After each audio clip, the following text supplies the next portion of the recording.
All right, we have made it to the promised land of the Duels of Runeterra 13 finals, so strap yourselves in, everybody. We're going to have Agigas versus the one and only Cephalopod. And Agigas, for those of you peeps out there, actually won Duels of Runeterra number two, the EU side. And if you are really like an OG to Legends of Runeterra, you'll know that that tournament was originally actually named the Monokuma Esports Tournament. So lots changed since then, but Agigas did still win the EU side. So what we're going to see now is if Agigas can become the second person ever to match Fresh Lobster in winning, straight up winning, a NA and EU Duels of Runeterra. So can he do it? We shall see. Cephalopod, again, bringing the Ash Sejuani mid-range Frostbite deck. Also, the Ezreal TF, the more popular version to play Ezreal nowadays. And BBG's Lux Thresh deck. And the only reason I say BBG is because he literally he kept it in the deck title for his deck list. So I'm giving credit where credit's due. Agigas, on the other hand, is in fact also playing the mid-range Frostbite. No surprise there, as a lot of people did bring that in their lineup. We have a little bit of a different Bannerman choice here with the Misfortune Quinn version. Just a little bit more mid-rangey, more focus on the scouts there, but we have not seen too much of this scout version of the deck today. So we'll see if that does benefit Agigas. And the one, the only, Spooky Karma. Yeah, it's spooky that I'm even talking about Spooky Karma again. It's, oh man. You guys will see in the gameplay, if you can't already figure out by the length of the video. This is Spooky Karma's back. So let's get into game one of the finals of Duels of Runeterra number 13, Cephalopod versus Agigas.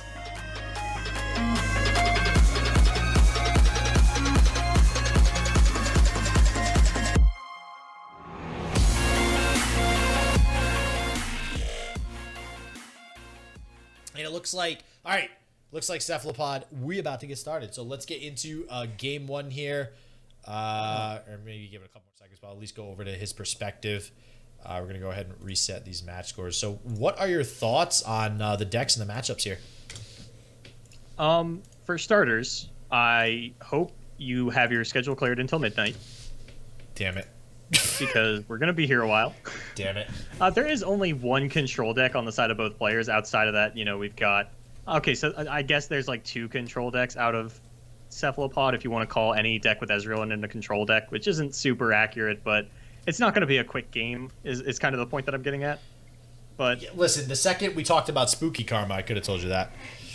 So, look, if we're lucky, we only have to watch one game of Spooky Karma, and then Agigas picks up the win and gets to move on. Yeah, Cephalopod, if you're listening, can you just concede to the Spooky Karma deck and then just take it from there? Overall, though, I mean, I think I want to give it to Cephalopod. I mean, just over the last couple of patches, ever since the Grizzled Ranger and Badger Bear nerf, I haven't been a huge fan of Bannerman. If I was entering a tournament, you're probably not going to find me running Bannerman. I'll run some other kind of Demacia deck or cut Demacia as a whole if I can. Mm-hmm. So if it's going to come down to a close lineup like this and two great competitors in the finals, I'm just going to go to the one guy who didn't bring Bannerman. Oh, man. So, all right. We have this Twisted Fate versus the one and only Spooky Karma that we're so excited to be talking about over the last 10 minutes. And we'll see how this works. So this should be an interesting game. And I actually haven't seen... Have you seen or cast any Spooky Karma games since it is now resurfaced? I don't think I got to cast any of them when it was kind of popping around. There was typically only like one or two players running it across Top Cut, so it was something that we would sometimes just miss out on. Okay, I gotta mention this because I so agree. Should we? All right, guys. I think we're gonna have to start requiring not just deck lists but emote lists because if you can swap out emotes, I don't know, man. That seems like an advantage. I got to agree with Serious Business here. Oh, that's awesome. Thanks for that comment, man. The actual like big brain is you swap out you make a prediction going into the next game of what deck your opponent's going to play, and you swap your card back to be one of their regents. Just really mess with their head. So, off to a decent start here on the side of Cephalopod. It looks like he will be able to get some damage, and if he goes for the open attack, which he does indeed go for. Not an open attack. Not an open attack. Oh, we've talked about this before too. It's just like my default attack saying is. I'm just gonna like start hitting you with that when you say open attack. I'm just like in the background, like it's not an open attack. Peanut gallery up there in the bleachers. Yeah, get you ready for lands. Now, okay, so he does decide to actually grasp. I was gonna say, does that make sense? But either way, he ends up healing back up to 19. But I mean, So as typically, I would give Spooky Karma the advantage in an Ezreal matchup. You don't have a lot of units. It's difficult for your opponent to get the targets off, especially in meaningful ways. Thermo Beam is a card that you're less and less willing to throw out as the game goes on, and you've got these high mana totals. But Cephalopod's running a very board-centric deck because he is still playing this like Bilgewater Pilfer package. So he does have the option to go aggressive and not lean as much on the what's called Ezreal game plan, and Riptide Rex comes out pretty big in control matchups. Granted, there is a lot of healing on Agigas' side. We could see one Riptide Rex get completely invalidated by a Karma into a Grasp of the Undying or something along those lines. yeah, and we see Cephalopod going pretty wide here too with this Petty Officer. I really think, we were talking about this earlier, where some of the aggro decks that are trying to win out versus some of the decks we saw Cephalopod playing earlier, saying they have to win by turn 5 or 6. I really think Petty Officer, people underestimate how amazing it can be for going wide. It's like a House Spider on steroids at this point. Yeah, and I don't like House Spider, but you give anything steroid, and I'm gonna be all about it. Can I say that on cast? Where's my lawyer? I was just gonna gloss over and act like you didn't say it. It's fine. All right. So Petty Officer, yeah, it was one of the bigger sort of buffs that we saw out of patch 1.4. That card going up to 2 HP, it skyrocketed its playability. Typically, we were really only seeing it in like barrel-focused Gangplank decks. Like Barrel Control was really the only deck we ever saw it in. And ever since it hit that 2 HP, those HP buffs are extremely impactful in Legends of Runeterra. It cannot be understated how important that is for a card.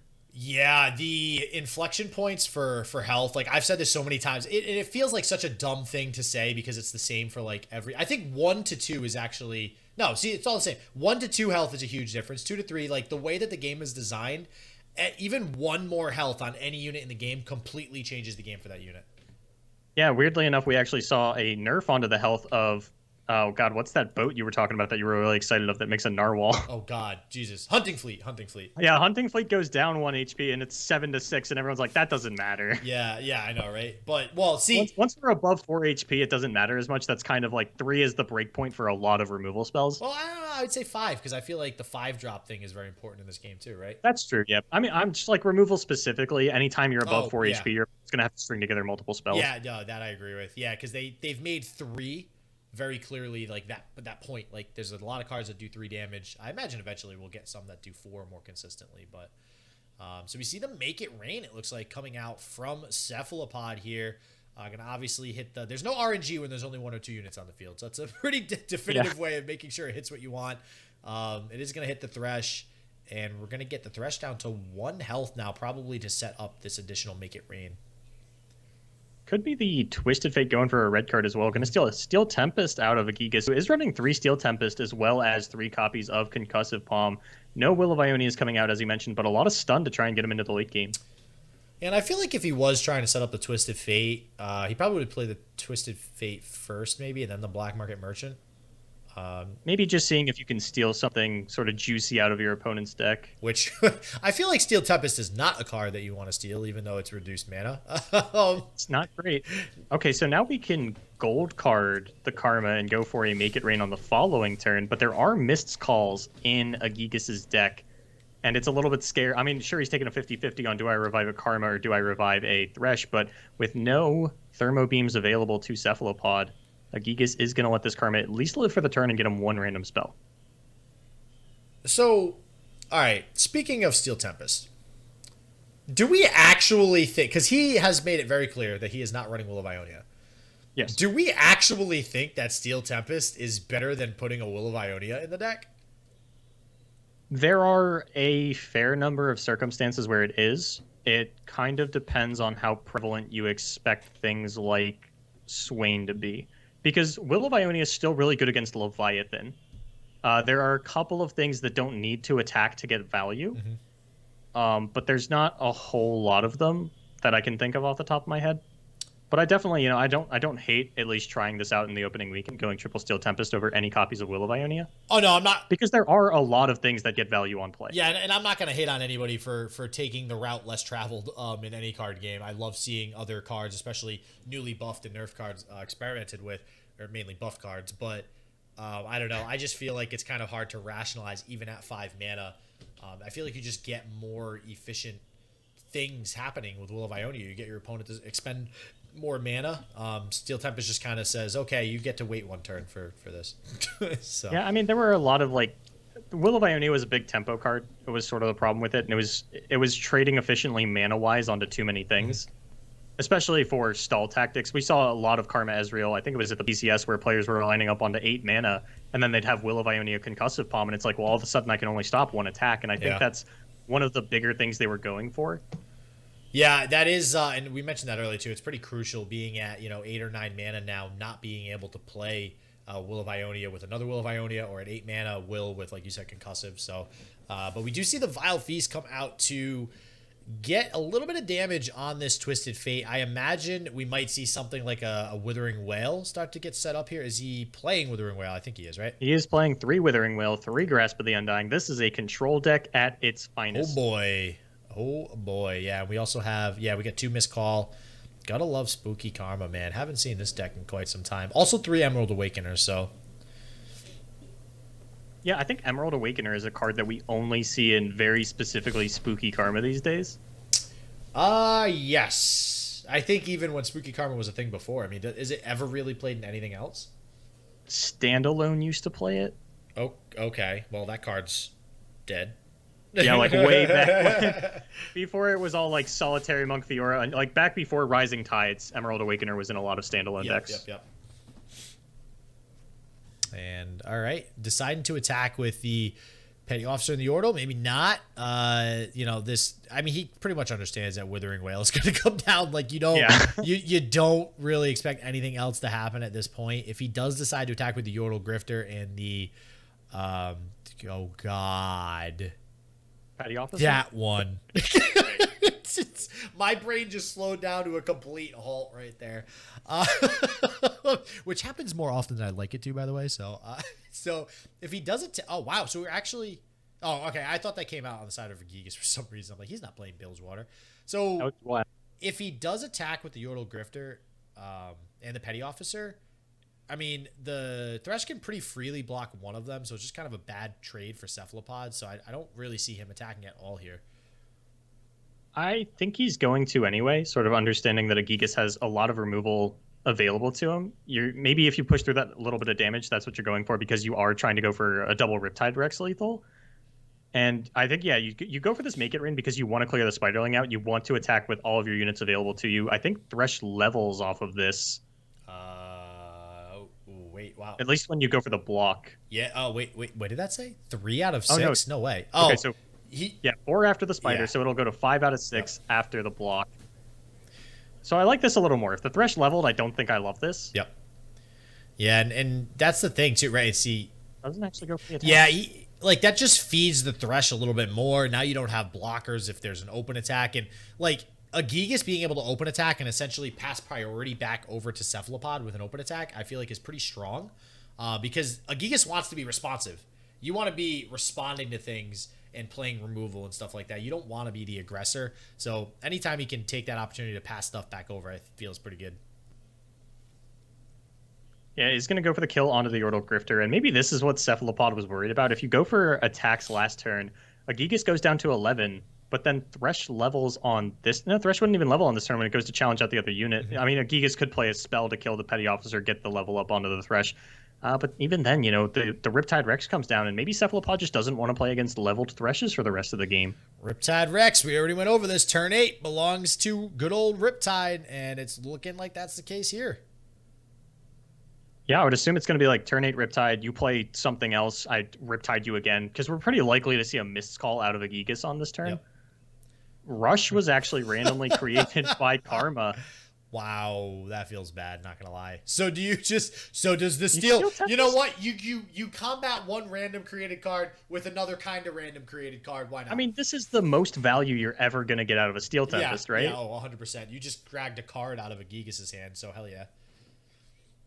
Yeah. I mean, it doesn't feel great, but you stole a pretty bad card if we're being honest. Yeah, like what else do we actually ever use Tempest on? Like, we could be on Tempest watch the rest of the game and see what is a good situation. I guarantee nothing will come up. So this is going to be the board, hopeful. I want to say cleared by the Riptide, but I could be wrong on that one. We saw a couple of games. They all hit Karma. Okay. Oh, man. It looks like that's actually only 2 on the Thresh. Thresh is going to survive.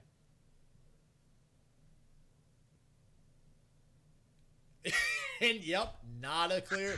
Okay. Could be wrong on that one. We saw a couple of games. He does have the Thermogenic Beam to finish off the Thresh, but if Agigas responds with any kind of removal, the Thresh will level, and Cephalopod will feel like an idiot. Yeah. I mean, that is... What's that? All right, if he hovers, because I don't want to do math right now, what does that put Agigas at? 9. 9? See, that's the thing, though. Like, even if you go into another Riptide, like, you think to yourself, okay, I'm going to do a bunch of damage with this Riptide, maybe another Riptide, but now, like, he's just going to heal up. Like, he's going to have a crap ton of heal in his hand. Like, at what point do you actually... Yeah, see, this is the beginning of it. Like, I don't really see a window where Cephalopod can actually just be aggressive enough to kill everything. Yeah, and now the Thermo Beam's not even going to be an option. Cephalopod can't get baited into it, as the Thresh will level after this Karma dies and the Grasp resolves. Yep. Cephalopod just kind of seeing how this will all play out. He doesn't have anything that he can play in response unless he wants to fire off more warning shots, which, I mean, firing off another warning shot does set you up for a 3-mana Deep Meditation next turn. But I don't think that's something you value. I think you're probably a little more likely to throw down another Riptide Rex after Agigas plays Rekindler. I mean, I honestly think this is just game, though, right? Like you have a Thresh that's about ready to just yoink a Karma from the deck. You probably have a Rekindler in hand. You're gonna have a random sapling that, what the heck? Why is that there? And I think it was Karma created. Yeah, probably. And I was like, no, he main decks that. And yeah, I mean, it's just gonna be too much for Cephalopod to come back from. I mean, even if there's like, let's see, if you get 2 Karma on the field next turn, he's going to have, if he played a Rekindler, he's going to have 3 mana. Even like a Vile Feast feels bad. Like literally any spell you play is just going to feel so bad. But Cephalopod does have a fair amount of burn available to him. And if he can clear out the board again with a Riptide Rex and get a big attack turn, then Ezreal could just finish off the last bit of damage that he needs it to. I mean, this is still an Ezreal deck, and the Riptide Rex should be able to level up Ezreal after you play the second one, regardless of what else has happened this game. Yeah. I think it was only 3 targets on the first Riptide. If we plays it here, it's only going to get 2 more, so maybe not. So, I mean, is that like kind of the only way Cephalopod wins? Do you just jam Riptide and hope to draw an Ezreal? I don't think you necessarily have to jam Riptide here, but I do think you need to try and kill that Thresh in some way before it can pull out. I mean, even if it pulls out the other Karma, if you then Riptide that and just try to run your opponent out of Karmas, it's something. Did you just say run your opponent out of Karmas? It's not impossible if the bottom 3 cards are all Rekindler. Oh, so we're going on the super unlikely line. Okay, I see where you're headed. Okay, so it happened in the Korean tournament that I was casting where the bottom 3 cards of a player's deck were all 3 Luxes. Oh my god. Oh, that's disgusting. Yeah, I was like, what are the odds? Like, if he had just drawn a Lux literally any time before it was exactly the bottom 3 cards, he would have won. So I'm never counting that out as a possibility again. Well, actually, it's funny. Cephalopod earlier today, didn't he like not draw Lux the entire game versus BBG? So that almost happened to him too. Yeah, so we're going to see Ruination here. That makes sense. But Cephalopod does have an opportunity to pick up lethal off this Deep Meditation next turn. He's only got to find 3 more damage. Yeah. Well, there's a lot of healing for Agigas, but there's actually no healing if there are no units on field. Well, I guess Withering Wail.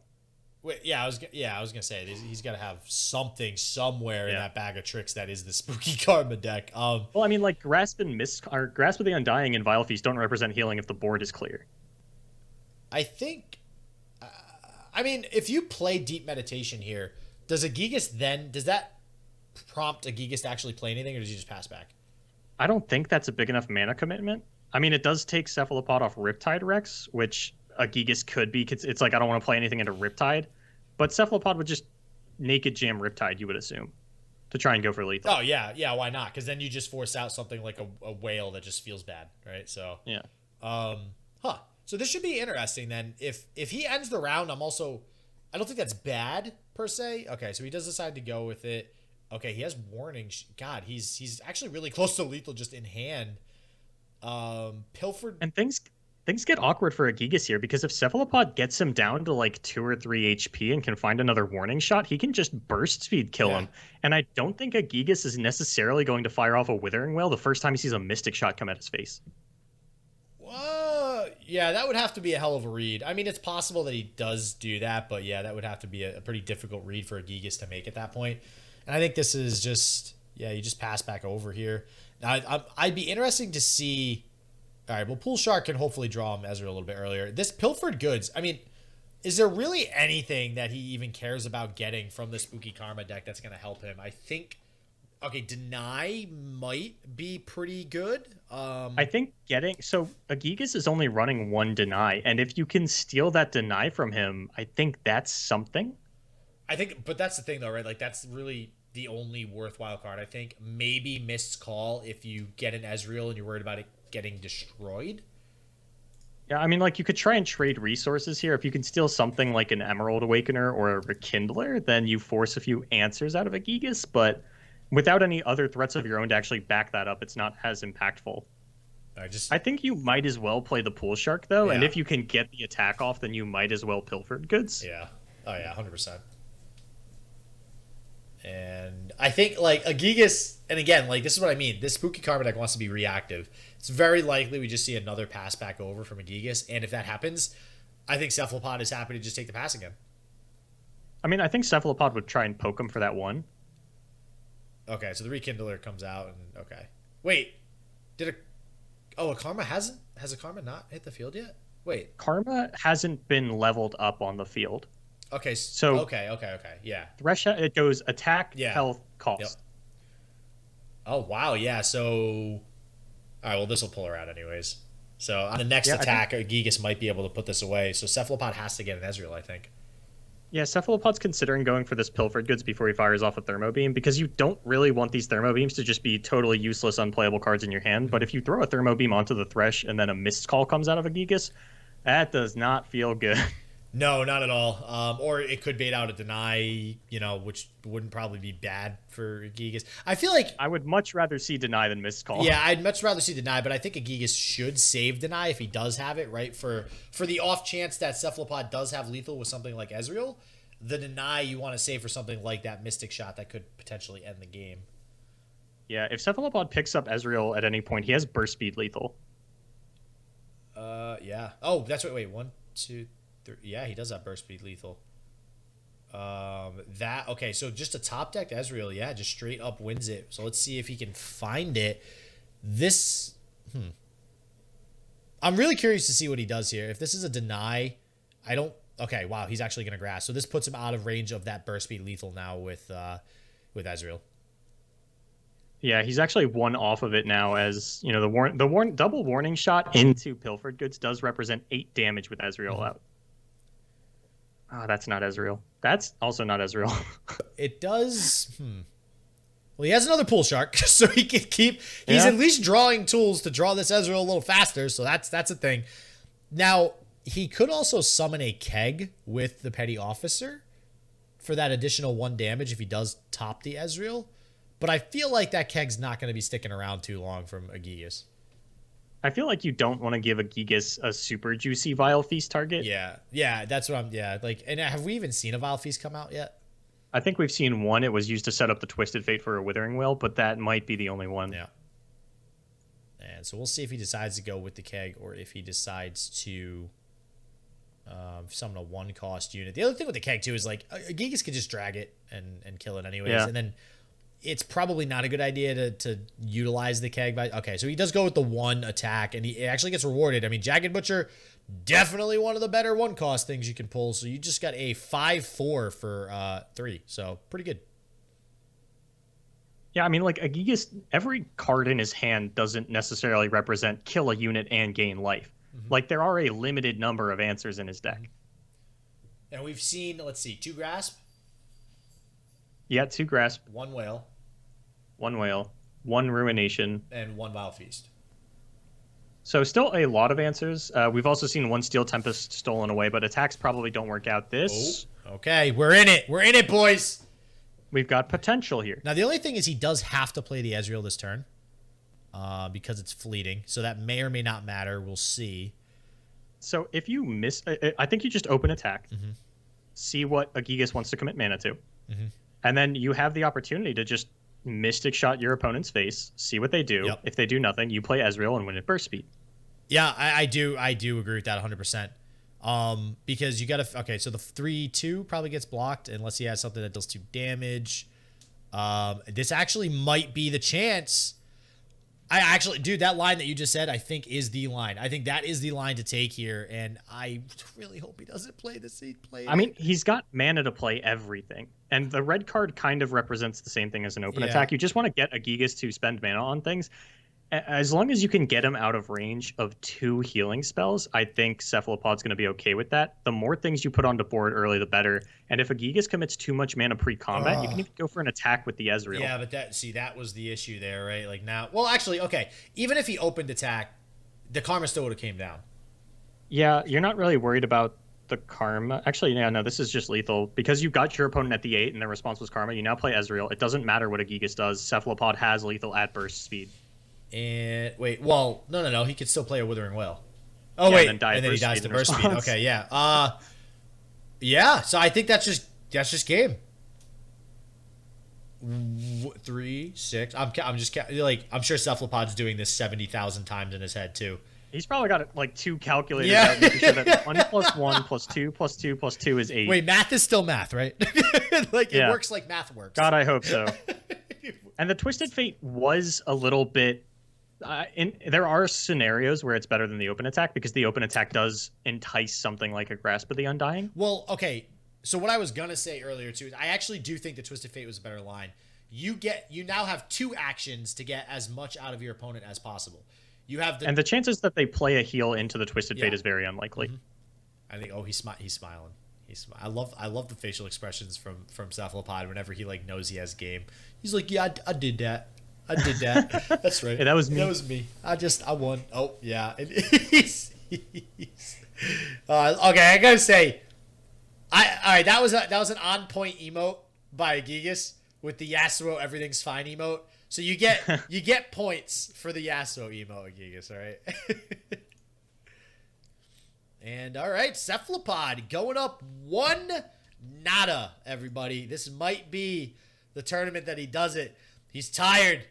He's feeling it. It's getting to him. It's been a long day. He's going to the bathroom. Oh, he's stretching. He's stretching. He's getting up. Do a backflip. He's moving. He's wiping his. Do a backflip. Do a backflip. He's wiping the sweat from his brow. He's been in the arena all day. Will Cephalopod be able to take this home? We'll see next time on Dragon Ball Z. Damn, I didn't realize our show was a bad anime. Oh, whoa. Whoa. Okay, nope. Hold up. Back that the hell up. You did not. So we are getting into game number 2 here. No time to talk about No. Holy. All right. Guys, I don't even know how to begin to combat this. We need to go. All right, chat.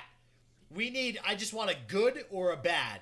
Do you think and don't go like I don't know, like, or you know what? Let's do 0 to 10. 0 to 10, type in chat Dragon Ball Z. How much do you like it? Cuz I love Dragon Ball Z. My Hero Academia. This is the first like big spat of drama that we get. The front page of Reddit tomorrow is just going to be Boulevard thinks Dragon Ball Z is a bad anime. Cancel him. Get this guy off. Get him off.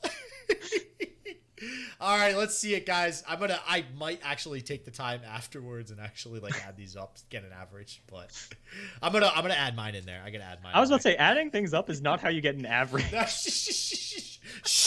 So I punched the numbers and Dragon Ball Z got a 30 out of 10.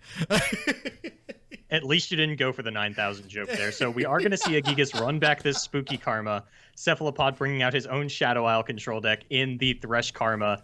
And Cephalopod's removal doesn't play out super great here, but Agigas doesn't have Will of Ionia against a deck that plays Unyielding Spirit. Wait, sorry, I totally zoned out on the Dragon Ball Z scores. What about Unyielding Spirit?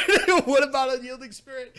Basically, the gist of this is that Cephalopod plays Unyielding Spirit, and Agigas does not play Will of Ionia.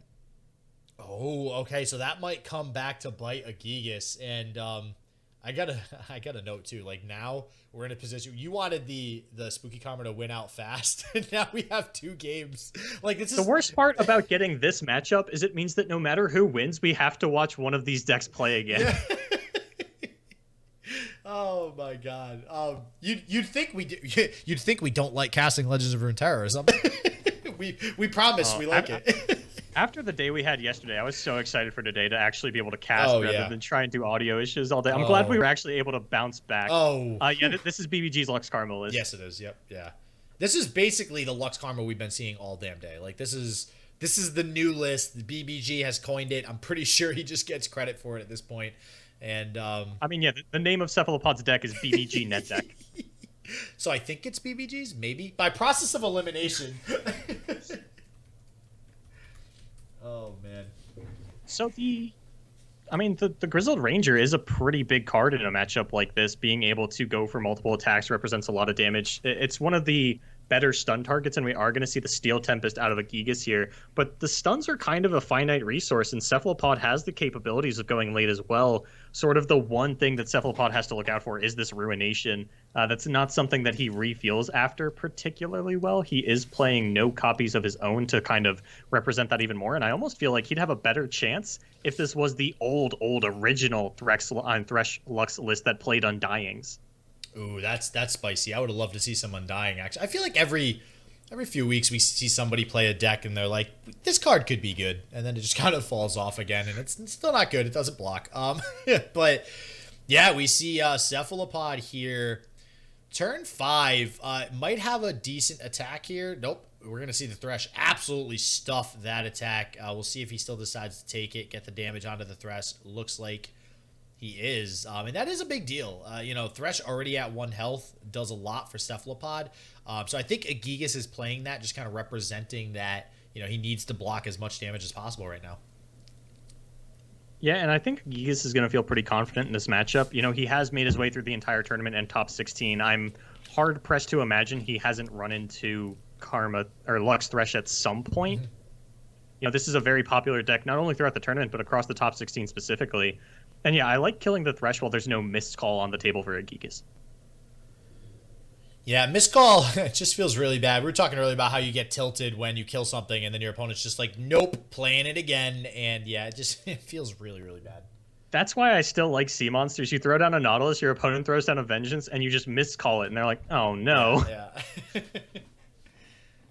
So we'll see. He does have this glimpse, so I'm sure this will eventually come out in response to something on the side of Agigas. Probably when he taps out with something like a Withering Whale. We'll see when that does end up getting played, but kind of awkward. He could go with the Remembrance, but not having something died, he doesn't want a Radiant Guardian to be summoned. I would like to see Cephalopod do something this turn. This is turn 6. Agigas doesn't have Ruination mana. You got yourself set up for a pretty good open attack as long as you can get something on board. Because right now your board's not looking phenomenal into something, even if it's just like a Withering Whale. Agigas will take 5 damage and then eventually pick the life back up. So I do like representing something. And I think I like the Radiant Guardian the most, just kind of saving that 6 mana spell for when you do find a Lux. Did you move your desk? No. I feel like there was different stuff. Did you rearrange the wall behind you? Yes. I'm always jealous of that poster that is all the way on my right, probably all the way on your left, I think. Because isn't that a recreation of you as like a... That one? Yeah, so my brother won the World Championship in 2019 that I won in 2016. So he got a poster made for us representing us and the cards that we won with. That's so diesel. Like that's so awesome. I wish I did something cool like that when I was like 14. But like, I told him we had to get like matching tattoos, if nothing else, for like the years that we won or something along those lines. Yeah. But he did get the poster made for me. I love it. It's so sick. Yeah, I wish I was a character like that. So, all right. So we'll see if... Yeah, he was having 2 Radiant Guardians on the field that don't have lifesteal feels bad. But I guess in this matchup, Cephalopod doesn't really actually care about lifesteal, right? I mean, he's going up against a deck that just wants to stall out. So he just wants to do damage. The tough is definitely more relevant, but Chat was asking, and yeah, I do think that Cephalopod has to be the aggressor here. I'm not sure if he has to be so aggressive that he's playing into Ruination like he is currently by not going for an open attack. But I don't think Agigas is going to keep Ruination in a matchup like this. If he saw it in his opening hand, he probably kicked it. There are, two in the deck, and Cephalopod is going to have to take some risks. And I don't even mind this risk, right? Because they're still kind of even on card advantage. What a terrible risk. Why would you ever not go for the open? Well, what we meant to say was, I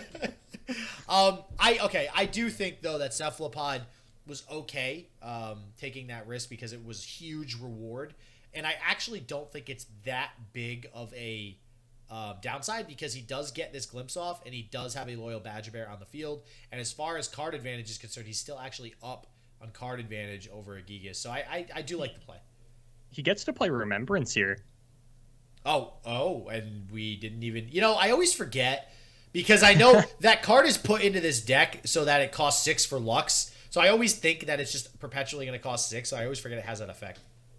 Yeah, I don't know how great this is for him. It looks like we're not even we're just gonna save damage over softening up the Badger Bear, and Cephalopod does manage to maintain some semblance of a board. Yep. His refuel's not looking phenomenal, but he does at least pick up this Unyielding Spirit that we were kind of hoping would be the difference maker for him in a matchup like this.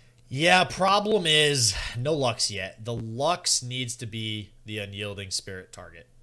I think you just pass here and then just open attack. And if Agigas is going to sit here and just continuously pass, you can just continuously go for open attacks until he's dead. Yeah, and if he does ruinate this field, you now have a awesome Radiant Guardian that you can throw down. I don't love the idea of a naked Unyielding Spirit. There are a couple of Vengeances in Agigas' deck. I don't hate necessarily playing something either if you want to throw out this Vanguard make 4 Demacia card. Mm-hmm. What's his name? The 3 mana? Vanguard Sergeant? Vanguard Sergeant. Yeah, Vanguard Sergeant.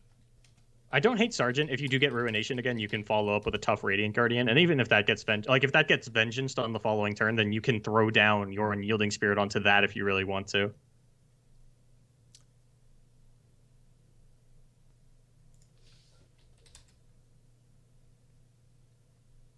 Oh yeah, Agigas is going to continue to pass, so Cephalopod's got a really big open attack available to himself here. And I'm wondering if Agigas is just always snap. Okay, I don't know about the other Radiant Guardian. But maybe that is the kind of risk that you have to take. There are only 2 Ruinations in Agigas' deck. You already baited one of them out. How long do you actually sit here and play around the second one instead of just proactively trying to win the game? Agigas does have the opportunity to play a couple of removal spells once you're tapped out, but I think I'm okay with just passing here and then going for this Unyielding Spirit a little bit later on to counteract something like a Vengeance. Here we see Lux off the top, and if you go for the open attack and Agigas passes again, maybe you just pass right back. Yeah, and this is an amazing open attack if Cephalopod does decide to take it, though. 5, 6, 7, 8, 9, 10, 11. That I can count. And that will put Agigas at 6. And that's huge because now we see the Lux in hand with this Unyielding Spirit. And suddenly this looks like a very capable game for Cephalopod. Yeah, and Agigas is going to try to get down Karma either at the end of this turn or on the following turn. Mm-hmm. And with all these passes, you just have to start to consider, what does Agigas' hand look like? There's not actually that much hard removal in the deck. It's just 2 Vengeance and 2 Ruination. Everything else is a little bit softer, a little bit more damage-based. So, even if Agigas does throw out a Grasp of the Undying onto this Vanguard Sergeant, I mean, they'll still have Karma mana available, but you get to throw down your own Lux and maybe get the Unyielding Spirit onto it on the following turn. And if we see a Vengeance here that's only 1 left in the deck, maybe you don't have to play around it the next time you go for an Unyielding Spirit play. Well, here's the Steel Tempest. Again, all right, so a Will of Ionia would have returned it to hand and made Cephalopod spend the mana to play it again, but this does leave Agigas with more mana, so we'll see if that actually comes into play this turn with our discussion earlier on Steel Tempest versus Will. I don't think this is a matchup where you value the Will of Ionia. What do you mean? If you Will of Ionia something that has Unyielding Spirit. Oh, yeah. I mean, obviously because of the Unyielding Spirit, but I mean in every other circumstance. Oh, yeah, no. In all reality, it doesn't really do anything other than directly counter Unyielding Spirit. But I'm just, okay. We are now out of Ruinations at the very least. Yeah, but that's a big deal. I don't blame him for not playing around Ruination number 2, though. There are only 2 in the deck, and your opponent is playing so many stun cards that these open passes don't necessarily hard indicate something like a second Ruination. But what I do want to point out is that we have been proven wrong, or at least I have. That did leave him enough mana for Ruination. For the Ruination, so that is a very big, substantial difference in the Will of Ionia cost right there. I mean, you can just end the round here, right? And then you just open attack with the bear. Maybe you get stunned out. Bear. Listen, I know we Moose. can't do math, but do we know what animals look like, Boulevard? I have animal cracker vision. Everything looks like an animal cracker to me, and if you can tell two of those animals apart, I'll give you $100. Oh, with the animal cracker animals? Yeah, No, like if I put like 3 animal crackers in front of you, like name that animal, and you got any of them in the right subspecies, you'd be a god in my mind for the rest of your life. Yeah, no, I don't know if I actually could do that. Now I'm trying to think of a freaking animal cracker in my head. Oh God, I haven't had animal crackers in a while. Now I think about it. This is my childhood. All right, and we do see exactly that. The moose is indeed loose, Blevins. He's gonna go ahead, take the scout open attack here to potentially poke some 5 damage, and I imagine we see a vengeance if this is no. Okay, just a concussive palm onto the moose here. It just feels. I'm not gonna lie, this is a pretty juicy unyielding spirit target. Yeah. Okay. So this isn't terrible. I mean, you still want to get it on a Lux, I think, but you do have a unit that can now attack consistently twice every turn. I'm a little worried about playing it while my opponent still has vengeance mana. And That is sort of like the last card that I feel like I have to play around. well, and deny. There is one deny.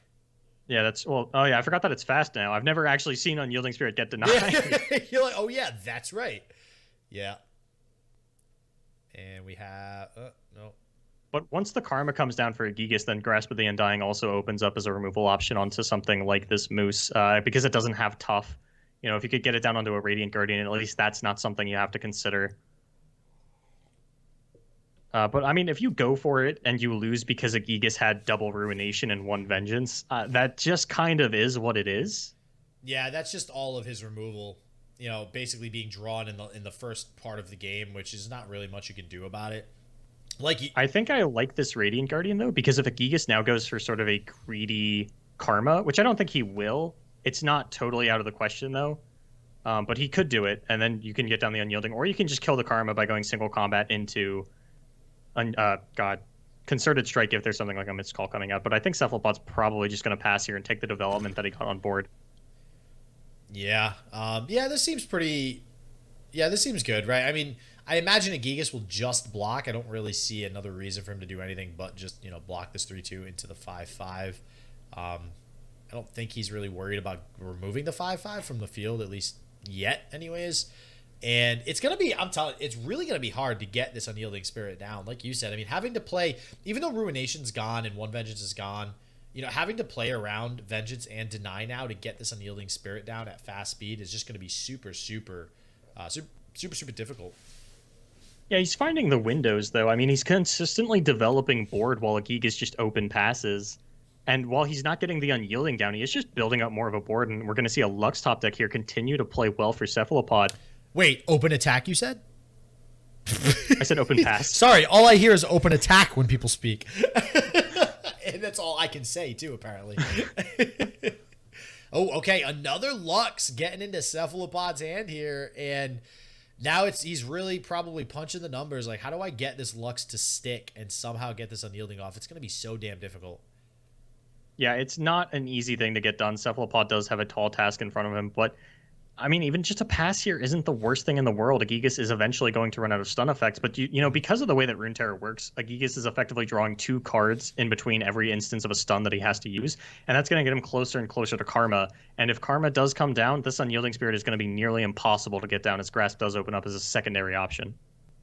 Oh, yeah, 100%. And what do we got? Okay, that is really good to see. Okay, now, I said there was only 1 left, but is that actually the second Vengeance or no? How did the first Lux die? Ruination. No, this is the first Vengeance. First Vengeance. Okay, yep. Now Cephalopod has to think about Deny. Oh, man. So there's still 1 Vengeance on the table here, as well as a Deny. I think that you go for this, because if your opponent denies, you get to play... What do you get to play? You can play the Spiderling into 4 Demacia, and that's lethal. Wait, the Spider... Wait, what? The who? Oh, Hapless into... Oh, no, he's not going to have as much mana as I thought he did. He's only going to have 5 mana. Never mind. I was wrong about how much mana this costs. Oh, you got me excited, man. What is this? Yeah, so did I. I got myself excited. God, it's really surprising that even with the Lux in hand, he is going for this. I feel like this is just denied, though. There's only 1 Deny in the deck. Yeah, but it's been so long though in the game. Is yeah, there it is. Yeah. Agigas is just drawing straight gasoline so far. Found both Ruinations, the Denied, the One Vengeance, has the answer. Cephalopod's kind of got his run of the mill for the turn. He can throw down a couple of extra units and push through, I think, 8 damage if my math is correct. Yep, yeah, he can throw down the Vanguard Sergeant, push 8. He even has the Glimpse, which I think he'll probably play in response to this right here.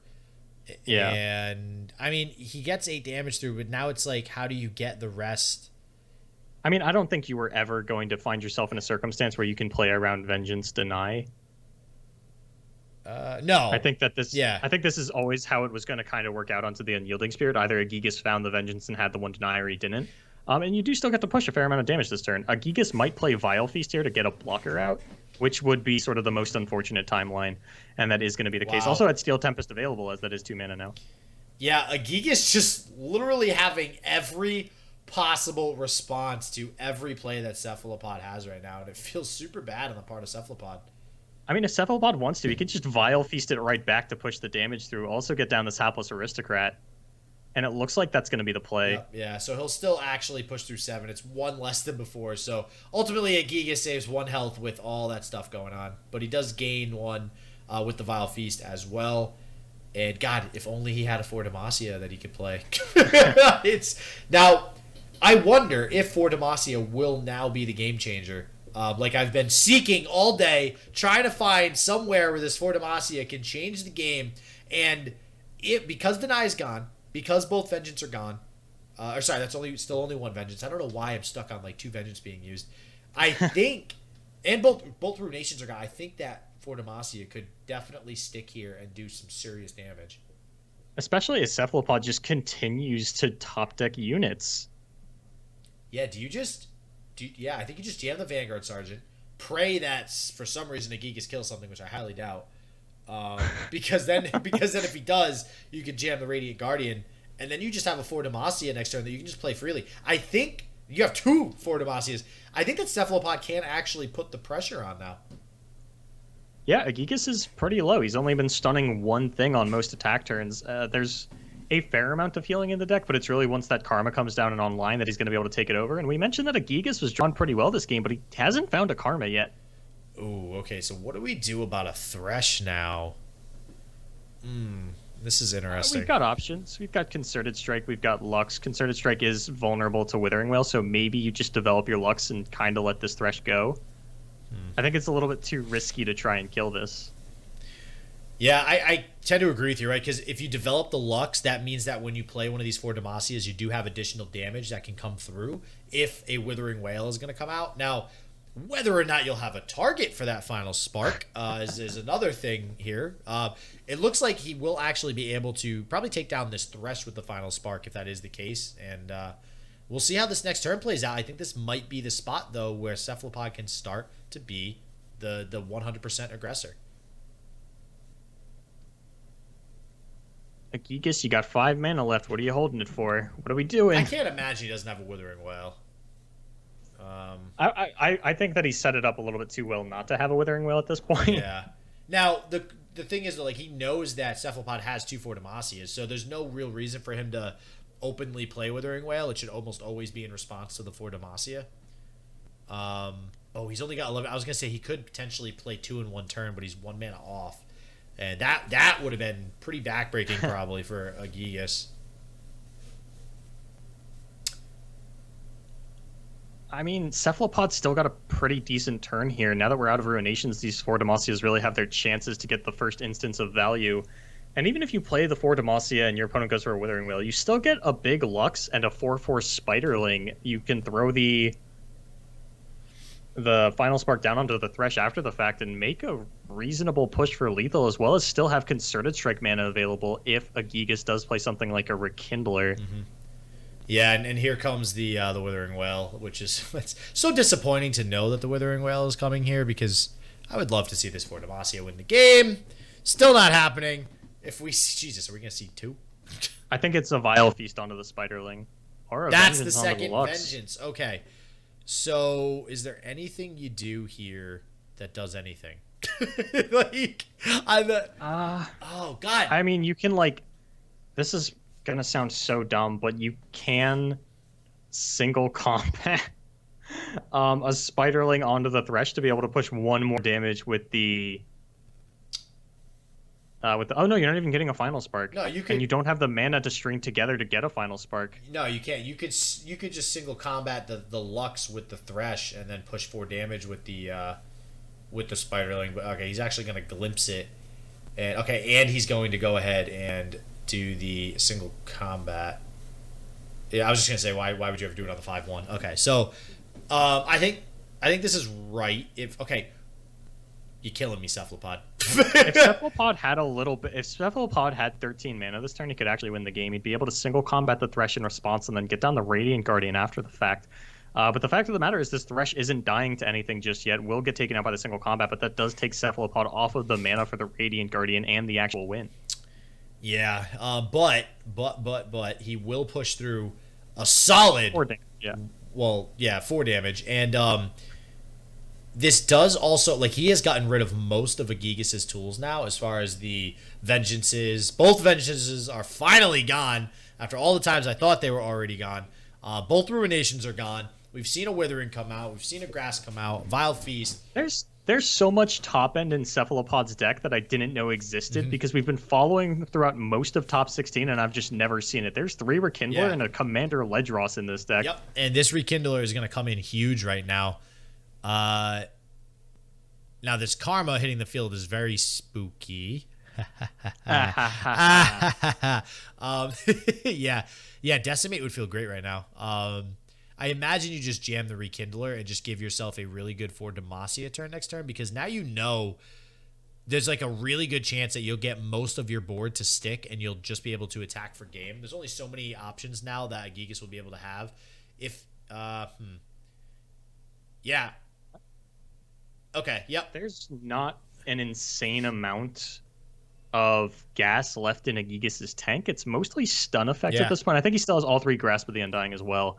I don't think you're actually going to get an opportunity to kill this Karma. And the scary part is even if you did, then all of a sudden the Rekindlers are online, and more specifically the Rekindler into Mist Calls plays that we could see out of Agigas here. No, I like this, right? So I think he's going to go ahead and go wide with the Rekindler into the Lux. And now the question is, like you said, there is a Rekindler possibly on the side of Agigas. Has any Karma died yet? No, this is the first Karma we've seen all game. Okay, so he could play for Demacia as well, right? Yeah. All right, so I think he might just win playing for Demacia and then attacking next turn. Oh, we're seeing something out of Agigas here. Yep. Oh, okay. Well, that's going to give him a lot of chump blockers, which is really unfortunate. So now he could still win, I think, with a 4 Demacia, maybe. He still can't play 2 4 Demacia. That feels super bad. And if there's another a Withering Wail that also removes 2 more units from Cephalopod's field, which is just still going to put him in a situation where he can't. He's like so close to being able to push through this damage, but Spooky Karma just doing Spooky Karma things here and just making it so difficult to get through that last couple of points of damage. Yeah, it's really not going to work out for him. And these concerted strikes have just been sitting in hand for such an ungodly amount of time, and they're going to continue to not work out. We could even see the second Vengeance come down onto the Lux here. No. Denying that final. He already played 2. He already played 2? Now I am pretty positive he already played 2. He played 1 onto the Unyielding Spirit. What was the second one? I'll take your word for it. He played 2. The other Lux that came down. That one got cleaned up by a Ruination. No, this is the 3rd Lux. This is a second Lux again. Oh, so sorry. Well, yeah. So first Lux was Ruination. Second one was Vengeance. Yeah. And then the Moose was also Vengeance. Right? It's the 3rd Lux. Oh god, yeah. We'll figure it out along the way. So Grasp of the Undying going to come down onto her though, and that is going to kill the Lux in response to this. Yep. No final spark going to come out for Cephalopod. Not enough mana left available to force it out with the single combat and the concerted strike. So yeah, I think Agigas might just be able to come back into this one and pull it out. I actually really like the single combat to deny the life gain. Mm-hmm.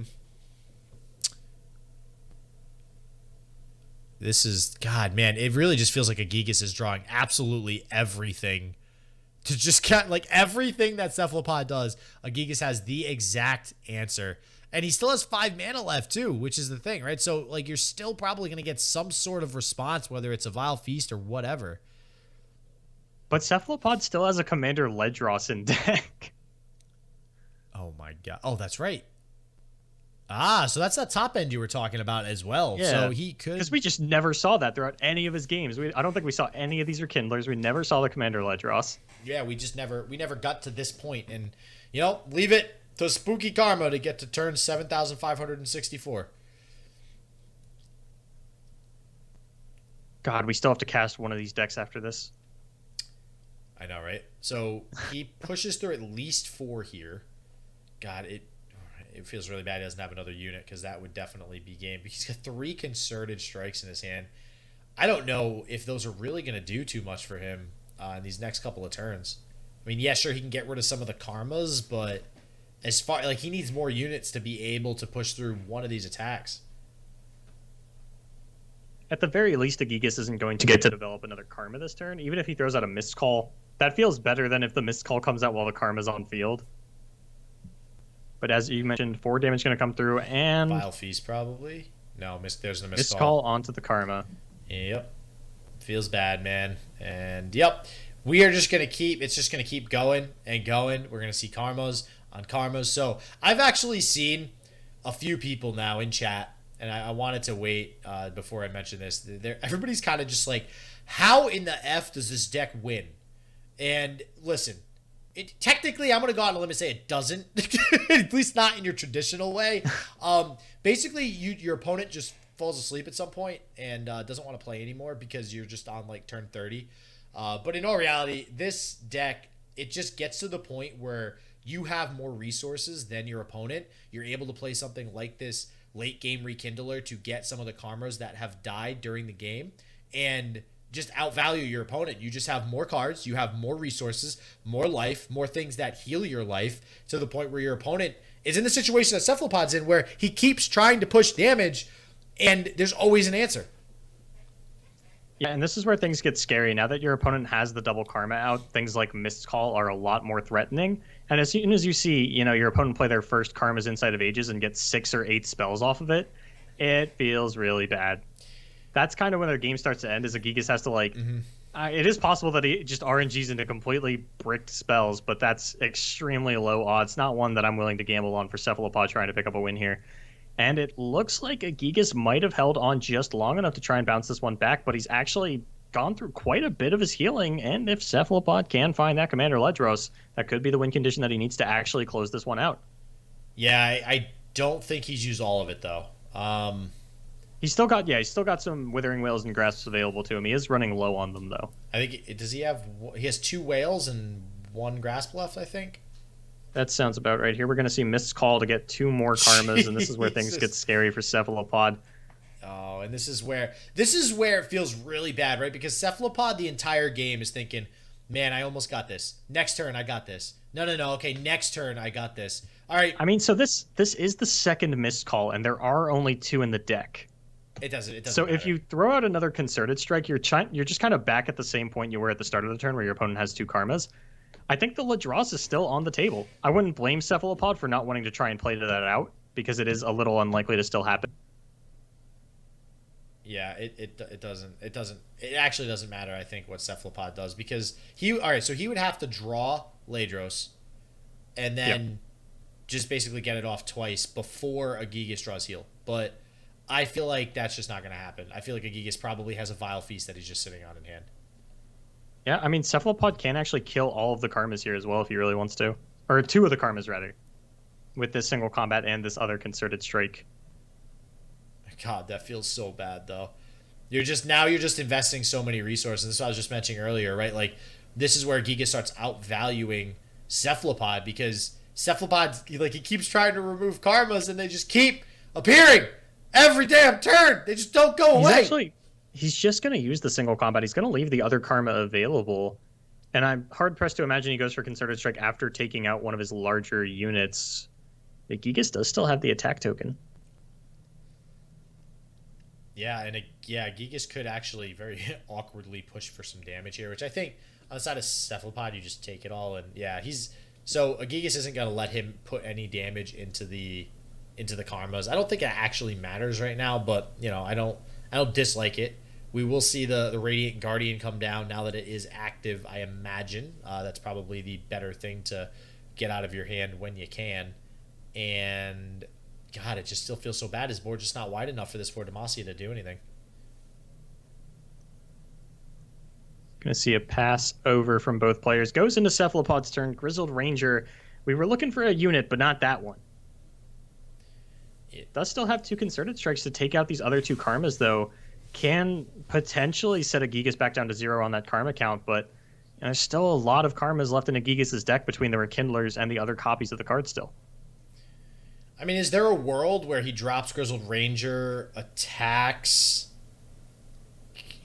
Like, I'm trying to think of what's possible. I literally don't think there's any way that Cephalopod wins without Ladros. It just won't happen.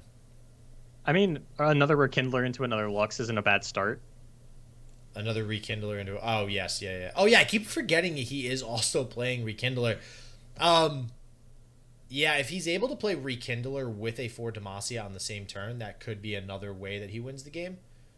Because I don't think there's really any way... I mean, Agigas could draw another Grasp to counter the Lux. Actually, no, because the Lux would have 1, 2... He would have to have 3 Karma on board with a Grasp to counter that if that happens. Yeah. But it feels so bad because every time Cephalopod has had a Lux on the field, every single time he goes to play a 6-mana spell, it just gets killed. Like, he cannot get this final spark or the level off on the Lux.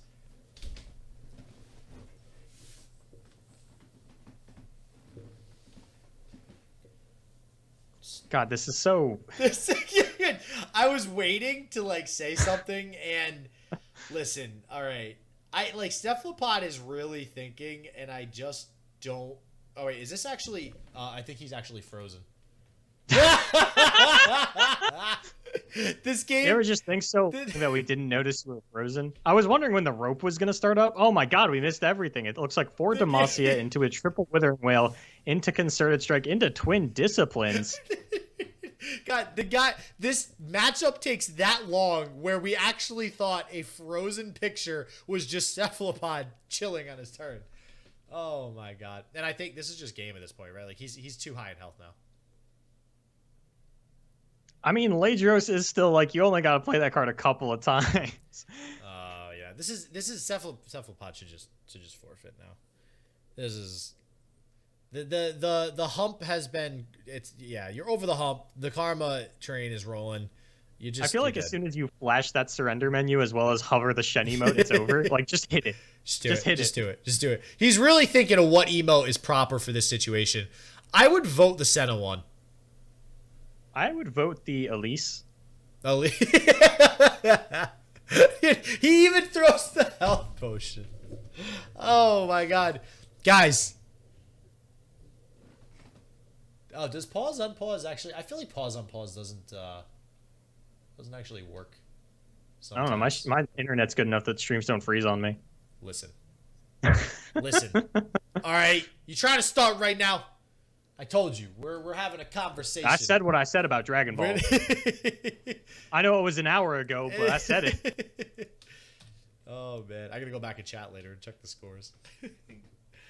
Oh man, wow. So very unfortunately though, I should say very fortunately, we no longer have to watch a Spooky Karma game. And folks, I will say this is what happens when we don't have a ban, because Spooky Karma would probably be an insta ban, and now we do have to watch Spooky Karma in the top cut here. I will say, was Spooky Karma actually wasn't in that game that took an hour and with Topher, right? No. Yeah. So it's that. I think that was just Thresh Luxmere. Yeah. Thresh Luxmere. So we do have a quick break from the side of Cephalopod. So while we're waiting for him to get back, quick question. Yeah. Oh God, I might regret saying this or asking this, but do we think Spooky Karma is going to be a thing in the meta again? Not really. We saw it pop up in patch 1.4. sort of the counter to the standard lineup of so in patch 1.4 the standard lineup was like sea monsters, or maybe I'm thinking patch 1.2. I think I'm thinking patch 1.2. Yeah. The standard was sea monsters, frostbite, and either Bannerman or no, sorry, Ezreal, Karma, or Heimervine. So those 3 decks. And then the counter lineup that we saw come out was always Spooky Karma, Frostbite, Ezreal, and I want to say Scouts. We saw Alan ZQ either win a tournament or pick up second place with that. And then I think we saw Presto and someone else in his testing group back the next week to a fair amount of success. And it never really took off. It was a good counter to the most played lineup, but Spooky Karma was in it, and that's kind of a detriment on its own. People just don't want to play this deck. It's not that fun. It takes a long time. Especially because you only have 90 minutes to play Swiss. So, all right. So wait, is it possible that what could potentially be, and I'm not saying it is, but what could potentially be the best deck in the meta is actually just not played because people just refuse to wait that long to win a game? Like, is that... No, I think that it does have its fair share of bad matchups as well. It doesn't pair super well into things that, like, I mean, it's a little inconsistent. If I open very aggressively and you stumble at any point in the game, I'm probably just going to mollywop you and take you down to 0, pull your pants down in front of the class, make fun of you, say, ha, did your mom buy you those Ninja Turtles underwear? Where can I get them? Just it gets wild. Yeah, no, I got to agree. Like this, when I see a deck like this, I don't even want to play it. Like my brain hurts just thinking about playing the deck. It's definitely a high skill level deck as well. Like I know a lot of people were saying that Heimer was high skill ceiling, which is one of the reasons why people tended to like the deck a little bit. And I don't necessarily disagree with that, but high skill ceiling decks usually coincide with longer games, in my opinion, because it usually means it's a control deck that is looking to just chill and deny your opponent any options that they might have. And yeah, I don't know. I actually like control decks. Like I've told you this before. I love playing Chaos Control with Yu-Gi-Oh, but Chaos Control with Yu-Gi-Oh didn't automatically make me think the game was going to last for an hour and a half. So it's a little bit of a different idea there. I'm not gonna lie. When you said Chaos Control, all I could think of was Shadow the Hedgehog. Oh, awesome character though. God, and I have Sonic for Sega that I still am trying to hook up and play. the original Sonic on Sega Genesis. Can't wait to load that puppy up. All right, so we are gonna get a quicker game now. Agigas said that was too long even for me. I'm gonna swap over to the Scouts, and we're gonna see how this pairs into the Threshlux. And I saw in chat my name highlighted. How do we get Spooky Karma being the best deck? I just want to confirm and repeat. I do not. I repeat. Do not think that Spooky Karma. Stop. I do not think that Spooky Karma is the best deck. I just think it would be funny if we had such a high skill level and long, lengthy game deck that is the best deck in the meta that people just don't want to play it simply because they don't want to deal with those longer games. I think that would be kind of ridiculous in my opinion. So now we have the same deck on the side of Cephalopod, which thankfully, when it's trying to be the control deck anyways, it doesn't take nearly as long as Spooky Karma versus Scouts. And I'm actually kind of excited for this because Scouts we have not really seen today. No, so this is just Bannerman with Misfortune. But it's Scouts. Okay, so Shit and I think of Scouts as different things. If he sees Misfortune and Quinn, Shit thinks Scouts. If I see no Bannerman and more Bilgewater cards, that's when I think Scouts. Yeah, I do agree with I agree with your version too. Like I do think that's Scouts. I just think that Quinn. It's really Quinn. I think because the Scout champion. Yeah, because otherwise, like it's just Bannerman. Otherwise, it's just some other iteration of Bannerman, and we know there's like 5,000 different versions of it. Right? Yeah. So I do fumble up a little bit and use Misfortune, Bannerman, and Scouts interchangeably. Typically, when I see the Misfortune, I just call it Scouts. Yeah. And that's a habit I'm trying to break because it does get confusing. But Agiga's going to get matched on board here by Cephalopod, and that's one of the things I really like about the Vanguard Sergeant is the fact that it is a 3/3. It gets to fight for board so effectively against these kinds of decks.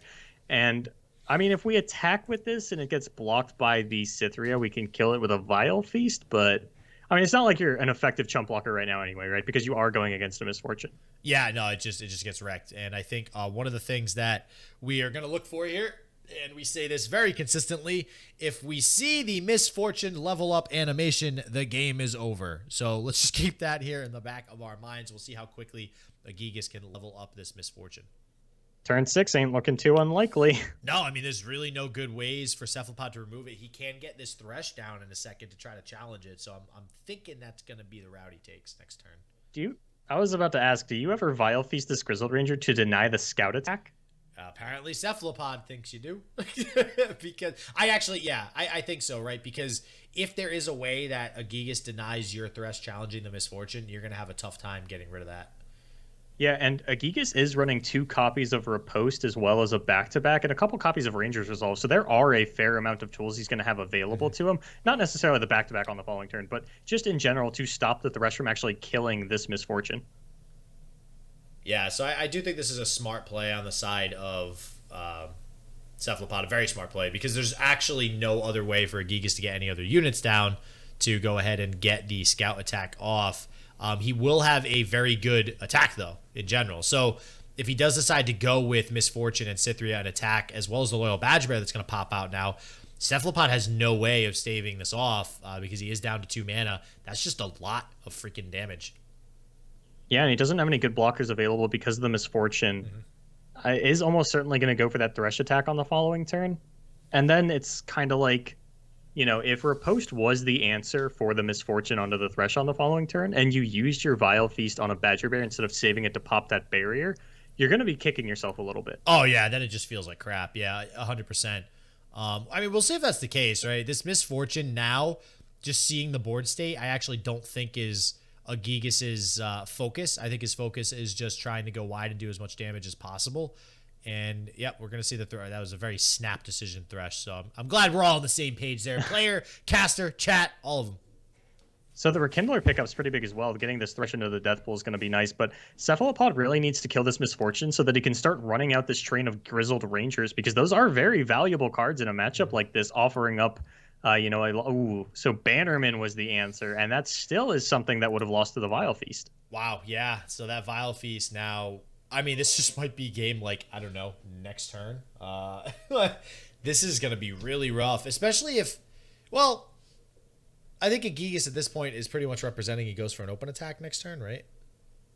Yeah, and there is 1 copy of Relentless Pursuit in Agigas' deck. I was kind of curious on how many there were. It is not 3, it's just the 1. So he might not be going for that, but I mean, Cephalopod still can pick off one of these units here. So there's still ways for Cephalopod to stay in this through this next attack turn. It's just going to be a little bit more difficult with not being able to get rid of this Misfortune right away. Yeah, and I don't think we're seeing a lethal push, as there are no scouts out of Agigas, and Cephalopod's Vile Feast play did work out in that it negated the scout attack, so even if a Quinn comes down here, the Misfortune's still not going to level. There's Genevieve Elmhart, and I think you just Concerted Strike to kill the Misfortune, right? You really don't want to give your opponent the capabilities. Oh, yeah. Or maybe we see 4 Demacia. Is this where 4 Demacia actually makes an impact? We've seen like 7 in Cephalopod's hand throughout that Spooky Karma game. And it may very well be. I mean, it's going to provide him some good blockers here. These tokens can trade with the Cythria, and the Thresh can actually now... Actually, no, it actually can't block anything because of Misfortune's effect. So never mind. It's not really that great of a trade. I was thinking about this Unyielding Spirit onto the Thresh, but I don't love it because you have the Rekindler. Do you Concerted? Oh, no, you can't even Concerted Strike the Misfortune. Oh, my God. Yeah, that feels super bad. And this is where Genevieve comes in so handy.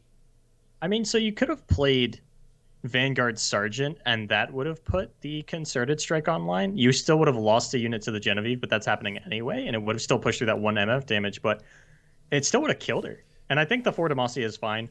You offer up this... this is actually really bad looking. So Genevieve's going to kill a Spiderling. Then Genevieve gets to go kill the Thresh. Yeah, it's... And you're not left with an effective blocker in this Spiderling. Well, yeah, actually, that's so crappy. The more I actually look at this 4 Demacia play, the more I really liked that Sergeant into Concerted Strike. Because of Misfortune's effect, this 4 Demacia is actually terrible. So I got to agree with you there. The Vanguard Sergeant, I think, would have been the play because you cannot afford to have, I mean, really Misfortune or Genevieve, but, you got to pick one. And, yeah, this might just be game right here. Is this actually lethal? Is this lethal if he pulls the Thresh? No. No. No. No. No. No. No. Unless. Yeah, unless. But the Misfortune is not leveling. It probably will level next turn. And I think it'll be game shortly. Because I don't know if Cephalopod after this block will not have a way of getting rid of this Misfortune still. Yeah, going down to 3 is pretty low. Losing your entire board as well. You will be able to rekindler into the Thresh on the following turn, but Misfortune's still going to have 4 attack. That's going to really reduce the impact that your Thresh is going to get long term. And it feels really weird that Cephalopod is just like so hyper loaded on Grizzled Rangers that he was never able to get down because he just couldn't answer this Misfortune. All right, so Rekindler is online right now. Yeah. So that is probably his best and only play. And it's either that or like, yeah, I think Rekindler is really the only option. Now, what Agigas has probably got something. I mean, if this Thresh challenges Misfortune and runs into a repost, oh boy, that's gonna feel really bad. How many reposts is Agigas playing? 2. Yeah, wow.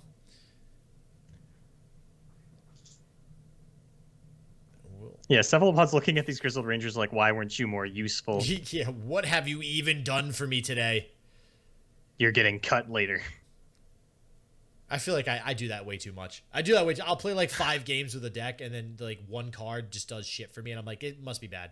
I'm taking this out. No, I'm get this out of here. 5 games seems like plenty of time to play test it. I'm not using this anymore. So yeah, and even if you do kill the Misfortune, Agigas has the opportunity to not only continue to develop, but as we had mentioned earlier, it always feels bad when you finally kill an opposing champion and then just another copy of it comes down.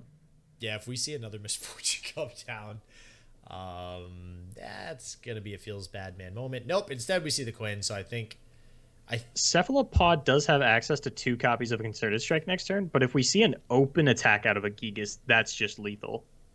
If he open attacks with everything, not just a scout. Actually, no, the War Chef wouldn't be lethal. So Cephalopod would survive if Agigas goes for a full-on open attack. Jesus, talk about Concerted Strikes.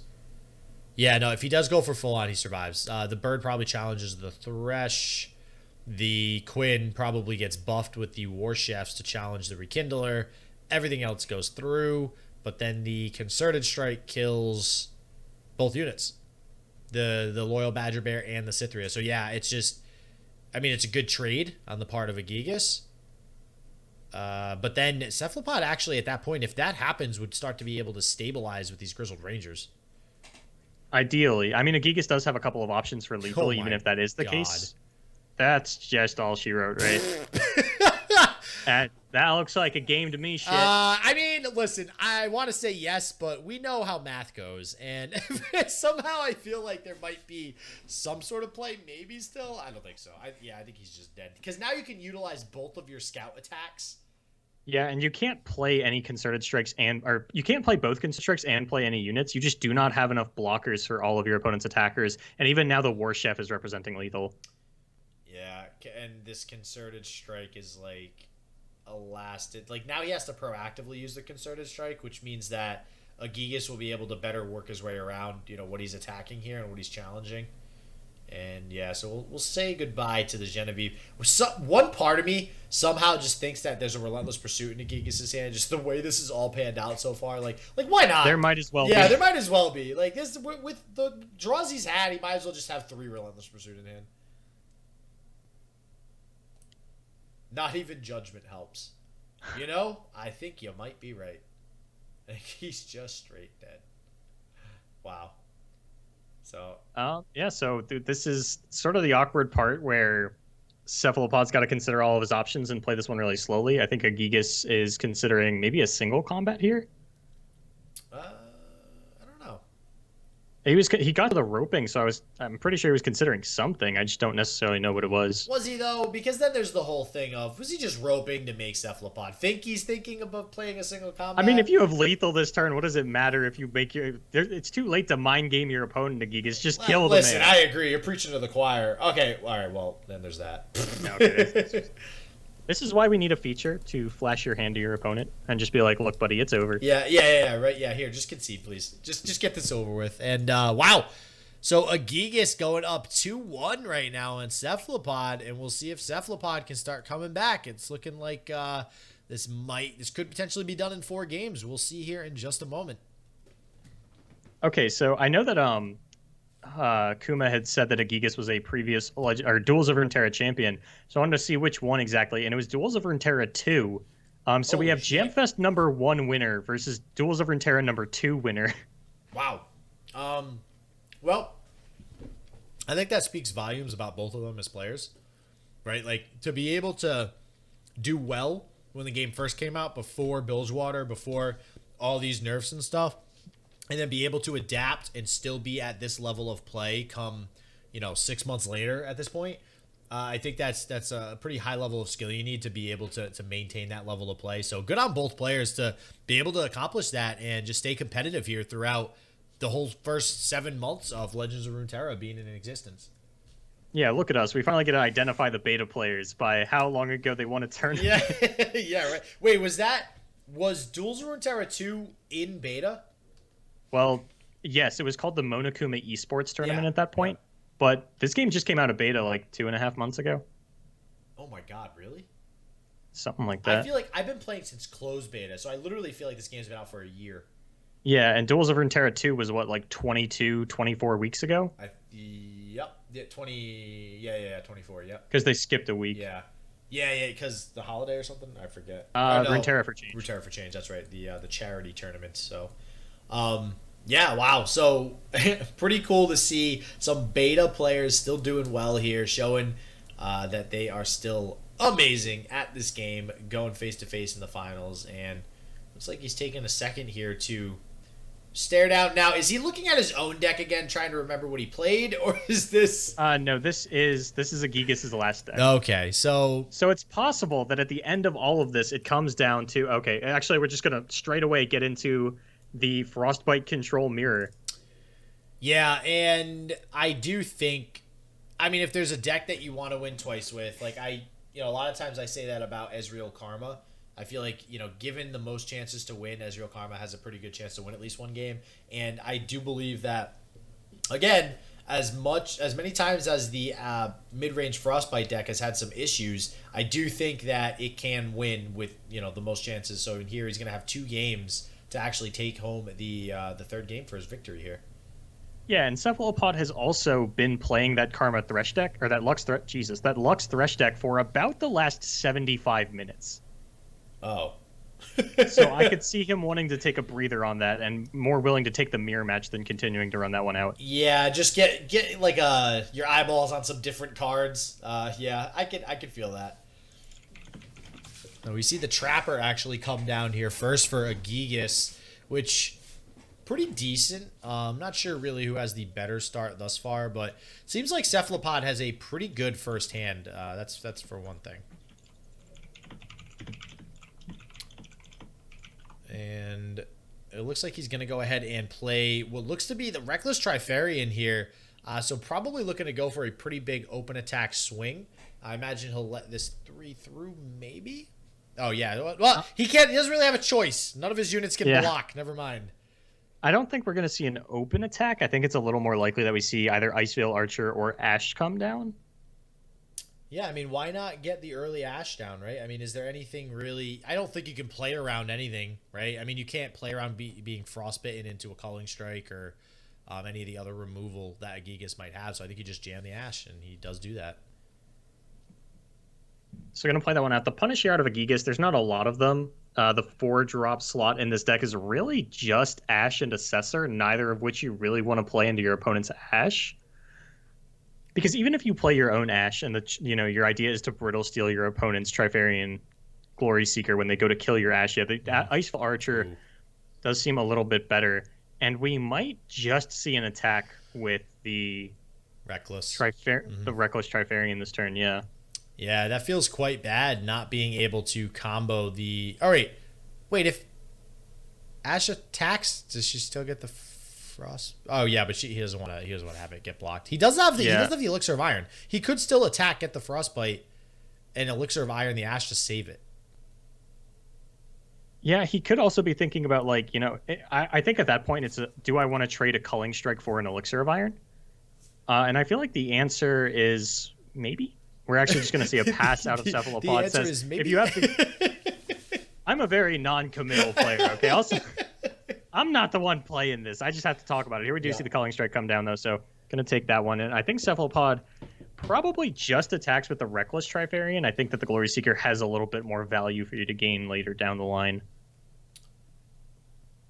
But is just going to decide to kill this Avarosan Trapper. Never mind. Gonna be just the Reckless Trifarian. I was right all along. Yeah, until he changes his mind again. Oh wait, nope, he submitted his attack. You're good. You're good. It's kind of an awkward early game between these two decks, right? Like at what, like you can't really play around much. You know, your opponent is just pretty much always going to have some sort of frostbite, so you just kind of have to expect that to happen. You know, one of the reasons why he played the Ash is, again, you just have to try to get it down early. Maybe you can get her to stick, maybe not. And I mean, we'll see if Cephalopod is able to really make any definitive plays here that are going to put him ahead of Agigas, but that Yeti is going to probably do some work if he's able to get rid of this Glory Seeker on the side of Cephalopod. Yeah, and Cephalopod has this Iceveil Archer Calling Strike play available to him that we just saw out of Agigas, but it's not nearly as juicy onto a Yeti as it is onto an Ash. Instead, we're going to see the Avarosan Sentry, and there's an Ash, but you don't have the mana available to play Calling Strike with Iceveil Archer. You do have Brittle Steel Calling Strike, though, which is just as good. Yeah, it's still. I feel like that still feels bad though, right? Like it's just straight up a 2-for-1 for Agigas. Yeah. So it's not the greatest trade. Which then again, I mean, I guess the Iceveil Archer with it is similar, but you could potentially still get the Iceveil Archer to trade with something else. So I mean, next turn you can Iceveil Archer the Yeti and then challenge it with your Glory Seeker. Yeah. Well, it looks like. And Brittle Steel really doesn't find value in this matchup very often. This is sort of one of your best options for it. Yeah, and if you wait too long until the Ash is leveled, then you just miss that opportunity, and he's not going to be able to Brittle Steel the Ash anymore. So I do like it. It feels a little bad, but I do like it. And generally speaking, they're both kind of even in advantage. You know, if anything, Cephalopod has more of an ability to top deck a Assessor and just get some pretty good card advantage there. So we're going to see the block onto the Yeti to not only soak up some damage, but sort of understand that outside of Omen Hawk specifically onto this Avarosan Trapper a little bit later on, the 1 health on it doesn't make much of a difference. It's also something that'll get cleaned up by this Reckoning that we do see off the top of Cephalopod's deck. So instead, you know, he wants to push damage onto the Yeti so that Elixir of Iron can't actually save it if we do go for this Iceveil Archer Trifarian Glory Seeker play. yeah, I feel like that's a pretty good play on the side of Cephalopod. It's safe. It's good if he can get the trade off. He'll also be able to attack with both Reckless Trifarians here. I mean, one will likely trade with the... wow. Whew, it's been a long day. The 3-3. Avarosan That's Trapper? the one. Jesus. Wow. That's why there's 2 casters. Shit, don't worry, buddy. I got you. Ooh, you know, when you've been doing this for like 8 hours, there's a point when you just start to forget what the game even is. And this is what we're getting to. But I think that Sejuani, though, that's a big deal. I mean, we don't see a Sejuani on the side of Cephalopod just yet, and it's going to make things really difficult for Cephalopod. There's a lot of potential for Agigas to get an insane amount of value out of these trades. Just trading with the Avarosan Trapper and then Sejuani blocking onto that one. Is Cephalopod going to use this Elixir of Iron to save the Reckless? But I do understand. He needs to get units off of Agigas' board, because with an open attack, Agigas would be representing 15 damage. Or 13 damage, rather, which is just 1 shy of lethal, and we do see a copy of Fury of the North in Agigas' deck, so Cephalopod going to actually take the trade with the Reckless Trifarian to the Avarosan Trapper, and actually needs to attack with both copies to make sure that that is what blocks it instead of the Sejuani. Yeah, and I don't know. I'm starting to think this is in the favor of Agigas a little bit, but what I will say is that the Sejuani being at 1 health now puts it in range of something like another Brittle Steel. How many copies of Brittle Steel is Cephalopod playing? Do we know? He is playing 2 copies. Agigas is playing 3. Okay, yeah. So we do see another Iceveil Archer come down as well. Really no ways for him to... okay. So he's actually Iceveil Archering the Glory Seekers, prioritizing... Oh, it's... All right, never mind. It's Agigas' attack token. I was going to say, why not pull the Sejuani, but that makes sense. And, God, that feels so bad, getting the KO arm. spooky for Cephalopod. This could just be Agigas picking up his second Duels of Runeterra win. This time, Wow. going to be on the NA side. He won Duels of Runeterra to Europe, so he's going to join the very small group of players that have won in both North America and Europe. Yeah, and actually, do we know off the top of our head who those players? I think Prismat won NAEU, right? A while ago. I believe it was. I think Lobster's Lobster the only has. one that comes to the top of my head. Let's check. I feel like Prismat did. We were just talking about how we haven't really heard from Prismat in a while. I think in the beginning he actually won one of each. Lobster is the only one. Prismat has never won a Duels of Runeterra. Really? Oh, maybe Jamfest then? Probably Jamfest. Yeah. Yeah, and I think you might be right. Agigas might be taking this one home here. Not really many good options on the side of Cephalopod. I mean, he has this Reckoning, and we've seen this Reckoning in the mirror match just be so freaking useless all the time. Feels really bad. Yeah, and this is, I mean, you're staring down lethal. You're going to lose your Kato the Arm here, even if you get a Sejuani off of it, which is probably the trade that you're going to go for is the Sejuani in order to make sure that your Elixir of Iron does still, it's sort of the highest value target. Elixir still saves your guy, and then you probably just have to throw out the Omen block. The Omen Hawk is a chump blocker, but this is so bad for Cephalopod. I don't think he can back into this. He needs to find pretty much exactly Assessor and draw a couple of cards. Yeah, and I do think that is kind of his only way back into this. Everything is pretty much going to trade here for Agigas. He does get to keep. So the Ice Veil Archer is going to live. He is going to play the Elixir of Iron on his Kato to save it, but he's taking 9 to the face. All right. So no Elixir of Iron or Brittle Steel coming out of Agigas to save that Sejuani. Yeah, so I mean, it's very possible that Agigas could be sitting on Reckoning as well. I mean, it's not uncommon for both players to be sitting on that for a little while. There is one copy of Captain Farron in Agigas' deck, and there is one copy in Cephalopod. So they both have equal chance of drawing it, and this is kind of where we get to that point in the game where whoever does draw it, I think, is going to win the game. And we'll see how Agigas is able to deal with his open attack here as well, possibly punching 6 damage through on the side of Cephalopod. Okay. So I was going to say that if Agigas has a Brittle Steel and didn't, it's possible that he didn't use it on the Omen Hawk and was instead saving it for this play, but Agigas doesn't have anything. The Trifarian going to survive, give him sort of another unit on board to play to that Assessor top deck, as well as just having the Reckoning. And you're right, it is possible that Agigas is just totally loaded up on spells, though. With this turn working out the way it did, I'm hard-pressed to imagine what they are, just because you figure Harsh Winds had potential to come down there. Reckoning wouldn't have been played yet, but Brittle Steel or Elixir of Iron probably would have been used on the previous turn. It looks like it was Omen Hawk, Reckless Trifarian, and Cephalopod has to fire off this... No, he doesn't have to fire off the Reckoning. You can't just take the Omen Hawk damage next turn. Yeah, but things are looking kind of dicey. This is for both players, actually. This is such an odd game. I don't think I've ever seen a mirror match go like this, where there's just like we have a Glory Seeker with Overwhelm. Like, this is a very odd matchup. It could be absolutely anyone's game. Like I said, though, I mean, if let's say Agigas tops, that'll be turn 9. So neither player can top a Farron and play the Decimate immediately. So anybody topping a Captain Farron, I think the first person to be able to utilize it would be Cephalopod. So the Reckoning comes out here. There is one copy of Fury of the North in Agigas' deck, and I think that's what we're seeing respected here. This is probably just lethal for Agigas.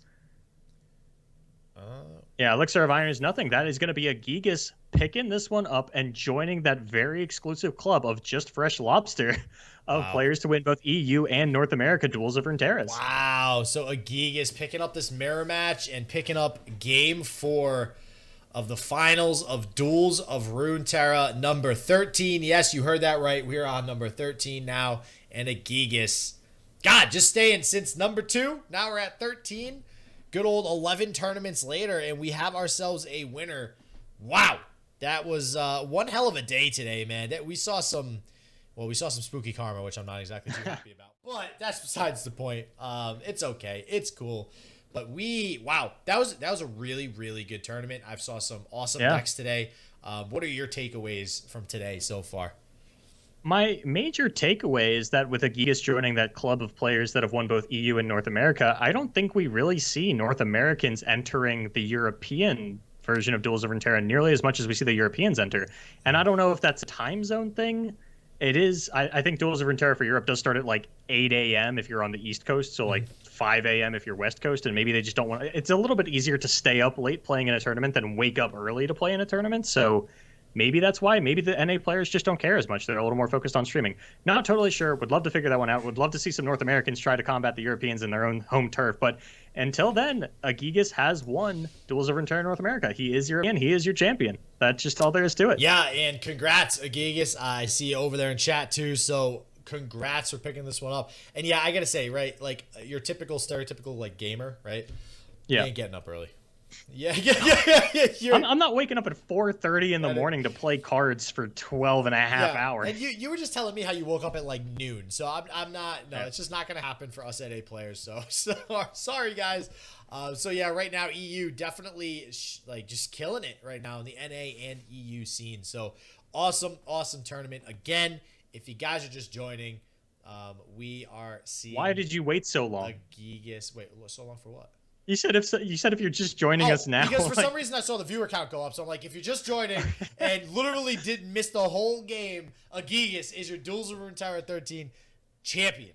Taking it home from Cephalopod, or taking it over from Cephalopod. And Cephalopod did great as well today, piloting his deck, aptly named BBG's net deck. Very, very well. So you think he made the deck. He actually piloted it pretty well today. So awesome job from Cephalopod. Awesome job from Agigas, obviously, taking it home. And yeah, Agigas, I know he mentioned he's going to watch the VOD. So if you guys don't already know, I do have a YouTube channel that has all this stuff up there. So you guys will be able to see the finals as well as some of the top 16 play as well on my channel. So link is going to be in chat. I hope I remembered the correct. Yes, I did this time. All right. I remembered my commands. Let's get it. Perfect. And yeah, you guys can check it out there. You'll see all the VODs up after 24 hours, of course. And yeah, awesome tournament. Thank you, as always, to Kuma, Team Liquid, for sponsoring this puppy, this bad boy. They have done an amazing job so far. I think Liquid's been sponsoring this since like number 7 or 8. Does that sound right? That sounds about right. I think that was when the name changed over to Duels of Runeterra from Monokuma Esports. Yeah, definitely. And again, shout out to Kuma. I mean, he is awesome. He's done a fantastic job being the TO for this tournament for so damn long now. Boulevard. Boulevard. I love casting with you. Let's hear it. So I'm glad you gave the shout outs to Kuma and the tournament organizers, because I'm not. Shout out to me and nobody else. Just me. Every time. It's all me, baby. Every time without fail. One of these. Always. I'm out here putting in the work. It's 7.5 hours into this cast. We casted yesterday. My voice is still going like a racehorse, and I'm like half an hour late to work, but it doesn't matter. I'm sticking around for this. Me too. I think I care about a job. We just quit yesterday. If you guys didn't know, we just quit. We're full time now. I got paid no money. Please Venmo me. GoFundMe. This is GoFundMe for Boulevard's new job search now. Go fund me for my casting tournament. So yeah, no, honestly, one of these times you're gonna like surprise me and not shout out yourself, and I'm not gonna know what to do with myself. Never. I literally am waiting for that day. So yeah, I honestly, guys, super excited for this. I am going to be putting up an article later this week on Mobalytics, hopefully summarizing a lot of the different decks and stuff that we've seen, not just in this tournament, but multiple tournaments that we've had over the last few weekends. So pretty cool stuff that I've seen so far in just literally, we've had like 5 days in this new format. And it feels like we've been in this format for like 2 weeks with how many things we've casted so far, right? So, yeah. But Jesus, a lot of tournaments firing off these days. We got like the BR Legends on Thursdays, Fight Night Fridays. We had Twitch Rivals Wednesday. Then you got PCS on Saturday for us, and then Duels of Runeterra or Jamfest or BR Fest on Sunday. So we've got a full casting suite, and I'm digging it. I'm loving this. Yep, and shout out also to, as I'm trying to remember the sponsors a little bit more in all these various tournaments that we have now. Shout out also to Decks of Runeterra. your one-stop shop for, decks of Runeterra. If you want to go ahead and load up your decks on there for your deck lists. I thought that was pretty good. Good. We need to get a copyright here. Someone who can tell you what to say when you're shouting out sponsors. We need a script. Basically. Oh god, best. Wait, shit. Can you read? I think maybe, kind of. I'm still learning. Okay. I come from Yu-Gi-Oh. I'm pretty illiterate. What? Are you kidding me? You have to read paragraphs on those cards. You have to be able to read those things. It's like tiny. No, I don't. I'll just tell you what the card does, and you either believe me or you don't. That's why there's no text on the cards in the show. That's so funny because when I played Yu-Gi-Oh, that's exactly it. You literally, if you didn't remember every single card in the game, you were not good at the game. Like, you just couldn't go to tournaments because everybody played so fast too. It's like, wait, can I read that card real quick? No. As soon as you read a card, the game's over. So yeah, honestly, and thank you very much to chat as always. You guys have been absolutely spectacular today, and I just got a shout out again earlier during the last couple of rounds. For those of you who have stuck around since the very beginning of the stream today, appreciate you guys working through those problems. It was nerve-wracking for me, nerve-wracking for Boulevard. We hate having problems on stream like that, on cast, but we made it through it. The top 16 went beautifully, and we had a pretty good time. I'm not gonna lie, we always have a good time here on this cast. Absolutely. So. There was a point I thought I was gonna have to try and bow out for a different caster because my audio just would not work, and I was about to be like, yo, Hans, I see you're in the chat. Do you want to try and come take my place real quick? I'm out. I'm out, skis. I'm glad I was able to stick with it. We got the audio working, and that was a hell of a series from every player. I know that you're putting up the VODs, and I don't want to tell people what not to watch, but you could probably skip BBG versus Cephalopod. That was about a solid 90 minutes of your time. And sorry, no, it was 108 minutes. And this game, you probably want to skip to, the last game of the series, so you don't have to worry about that spooky karma game. So it's a rough time. It's a rough time. And congratulations, Agigas, on being the second person alongside Fresh Lobster to win an NA and EU Duels of Runeterra. Congratulations, my man. That was some awesome gameplay. Awesome to see some new decks, although it is spooky karma. Not sure how happy I am about that, but either way, once again, a very awesome tournament. Got a shout out to my dude Boulevard for always being there by my side. Got my back. Sometimes doesn't got my back. It depends on what we're talking about, like Dragon Ball Z. And obviously, thanks to, as always, Kuma for taking the time, putting your hard work and efforts into this tournament, and then Team Liquid, of course, for sponsoring the event alongside Decks of Runeterra. Without them, this tournament would not be possible, as they do provide, obviously, the prize money for this bad boy. So, always a good time at Duels of Runeterra. Again, if you guys are looking to get into the tournament, if you're interested in actually competing, all the links you need are going to be in the description below. So, check it out. Sign up for next time, and you can have myself and Boulevard, our beautiful faces, cast your game, maybe, if you decide to stream. Just throwing that out there. So, as always, everybody, stay healthy, stay positive. I hope shit just works for you, and peace out.